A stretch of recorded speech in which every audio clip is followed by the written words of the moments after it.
fan of OreoOlive.com. As you know, Oreo olives don't mix, but the abstract thought of putting those two words together has enlightened me to create a channel to discuss various topics.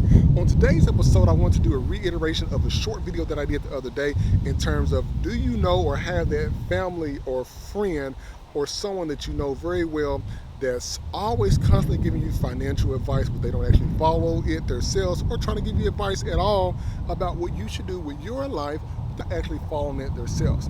One of the biggest things that I see and talk to people about and actually hear about the most is in terms of always having to do with something financial. So as we know, we all sometimes, most of us on the average, go to work every single day, at least 5 days a week, 7 days a week, or whatever that may be. And when we go and do that, what we often have that always happens is we always have and go and work, and in return we get money back. We get money, and we go out and work so hard, we sweat, and then you do all that, and then you have someone who may want to actually borrow all that from you, and then you kind of look back and you say, well, hey, you know, I went out, I worked very hard in order to earn that dollar per hour, or that couple of dollars per hour, or whatever that your salary may be, and you just don't want to give that up so easily because you put in the blood, sweat, and tears to actually go out and do something with yourself and be constructive about it, and then you just don't want to give that up in the sense of someone just coming through, just wanting to take. So how do you get around that? What do you do? Well, one of the first things that you can definitely do is simply learning to say no. Pretty much no.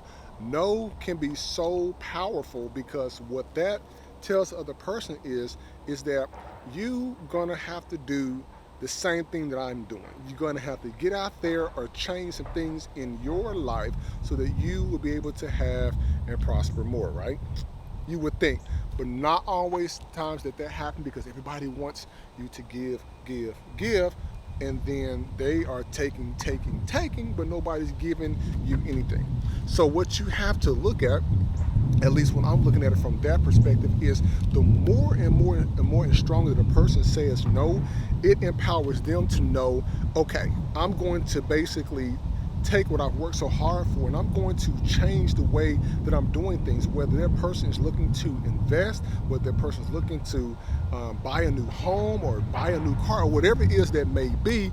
You don't want to have people around you all the time that's constantly taking from you, because how can you ever grow yourself when someone is always taking? So when you're looking at that from that perspective, you have to figure out which one that best benefits you, right? So when I'm looking at this, it's nothing wrong with helping. It's nothing wrong with helping someone out at all. But it's that second, third, fourth, fifth, sixth, seventh, eighth, ninth, 10th time that gets in your head that people are just taking and not actually giving back. Now, some of you out there will say, yes, it's always good to help, friends. It's always good to help family. It's not always good to help friends and family. There's the point where you do have to stop and you have to reevaluate, because when you turn around and look at it, it's unfair that everyone else will be able to kick it, hang out, and go out and have fun on your dime, right? So if the tables were turned, would you be able to do the same thing? Absolutely not, because the person will probably be hounding you doing the same thing.